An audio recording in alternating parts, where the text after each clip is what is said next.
مردود شیطان کے واروں کو جب تک میں اور آپ سمجھیں گے نہیں نا، جب تک دشمن کا اٹیک آپ نہیں سمجھیں گے آپ ڈیفینڈ نہیں کر سکتے۔ دنیا کا دستور ہے کہ دشمن کے بارے میں معلومات لی جاتی ہے۔ مثال کے طور پہ اگر دو ملکوں کی لڑائی ہے تو یہ معلوم کیا جاتا ہے کہ ان کے پاس کون سے ہتھیار ہیں۔ جب ان کے پاس وہ ہتھیار ہیں تو ہمارے پاس بھی وہ ہونے چاہیے، یا کم از کم ڈیفینس سسٹم ہونا چاہیے۔ اس کے پاس ہوائی جہاز ہیں تو ایئر فورس کا مقابلہ کرتی ہے، نیوی کا مقابلہ کرتی ہے۔ اب قرآن بار بار کہہ رہا ہے اِنَّهُ لَكُمْ عَدُوٌّ مُّبِينٌ، شیطان تمہارا کھلا دشمن ہے۔ یعنی دشمن قرآن ڈکلیئر کر رہا ہے، اللہ کا بھی دشمن ہے، ہمارا بھی دشمن ہے۔ مگر ہم میں سے ایسے کتنے ہیں جو کبھی کسی عالم دین کے پاس گئے ہوں، کسی مفتی صاحب کے پاس گئے ہوں کہ حضرت میرا سب سے بڑا دشمن شیطان ہے، ذرا اس کے وار تو بتا دیں، اس کے ویپنز تو بتائیں، اس کے اٹیکس تو بتائیں۔ نوبڈی کیئر، کسی کو فکر ہی نہیں ہے۔ اور اس وجہ سے ہم شیطان کے واروں میں آ جاتے ہیں۔ پہلے سمجھیے وہ اتنا خطرناک دشمن ہے، وہ ہمیں دیکھ سکتا ہے، ہم اسے نہیں دیکھ سکتے۔ ہمیں نیند آتی ہے، وہ سوتا نہیں ہے۔ ہم تھکتے ہیں، وہ تھکتا نہیں ہے، ٹھیک ہے؟ اور اس کے بڑے خطرناک وار ہیں، اور ہم بڑے مزے سے سوتے ہیں، ہمیں کوئی فکر ہی نہیں ہوتی۔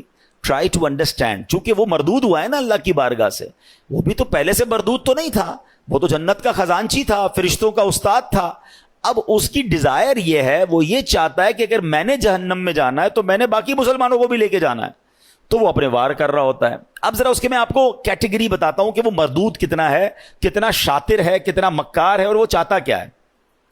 سب سے پہلے شیطان یہ چاہتا ہے کہ میں کسی طرح مسلمان سے کوئی بڑے بڑے کبیرہ گناہ کرواؤں، شراب پلوا دوں، بدکاری کروا دوں، قتل کروا دوں، کوئی بہت بڑا اس سے گناہ کرواؤں۔ اب جب وہ شیطان دیکھتا ہے نا کہ یار یہ بندہ قتل تو نہیں کرے گا، یہ شراب تو نہیں پیے گا، تو نمازی آدمی ہے، اب وہ کیا کرے گا؟ جب اس نے دیکھا کہ بڑے بڑے گناہ نہیں کر رہا، تو پھر میں اس کی کسی طرح عبادتیں چھڑوا دوں، اس کو نماز چھڑوا دوں، اس کو روزہ چھڑوا دوں۔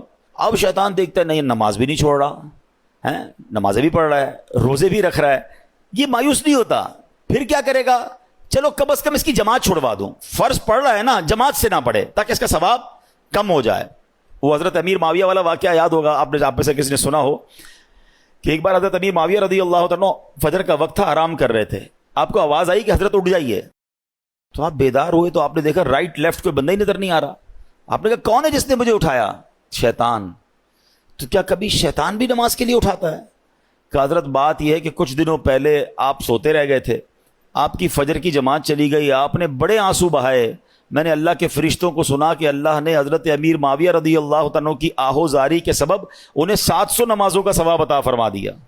میں نے سوچا آپ کو اٹھا دوں، نہیں اٹھے تو آپ نے پھر رونا ہے، رو کے پھر زیادہ نمازوں کا ثواب کما لینا ہے، تو اسی ایک ہی پڑھ لو، یہی ٹھیک ہے۔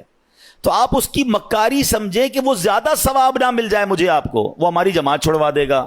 اچھا اب دیکھے گا کہ بندہ ہے بڑا پکا نمازی، اس کے نفل چھڑوا دو۔ آپ دیکھیے شیطان کیا مکاری، ہم میں سے کئی ایسے ہوں گے جو پہلے نفل پڑھتے تھے اب نہیں پڑھتے، یا نفل ہی ہے نا، پھر کہے گا یار اس کے سنت موقدہ چھڑواؤ۔ دوسرا وار کیا ہوگا؟ سنت غیر موقدہ۔ تیسرا وار ہوگا سنت موقدہ۔ اب ایسی باتیں کرنے لگ گئے لوگ، یار سنت ہی ہے نا، فرض تو نہیں ہے، فرض پڑھ لو بھائی بہت ہے۔ تو اب آپ کی سنتیں گئیں، پھر ایک وقت آئے گا آپ کا واجب جائے گا، پھر شیطان آپ کے فرض پر اٹیک کرے گا۔ امیون سسٹم سمجھے تھے نا آپ کووڈ میں، کیا تھا کہ اپنا امیون سسٹم اتنا مضبوط رکھو کہ کووڈ وائرس اٹیک نہ کر سکے۔ تو جس کا امیون سسٹم مضبوط تھا اس پہ وائرس اٹیک نہیں کر پاتا۔ آپ کا اور میرا امیون سسٹم پتہ ہے کیا ہے؟ یہ ہماری عبادتیں ہیں، ہمارے پہلے نوافل ہیں۔ نفل پکڑ لو تمہارا فرض مضبوط ہو جائے گا، کیونکہ نفل پہلے ہے، پھر سنت ہے، پھر واجب، پھر فرض کی باری آئے گی۔ شیطان نہیں کر سکے گا حملہ۔ ہم نے نفل چھوڑ دیے، سنتیں چھوڑ دیں، واجبات چھوڑ دی، اب فرض پر اٹیک ہوتا ہے۔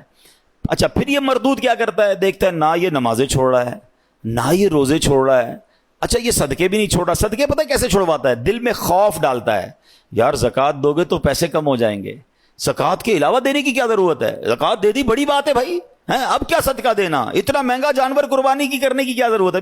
سمجھیں اس کے واروں کو۔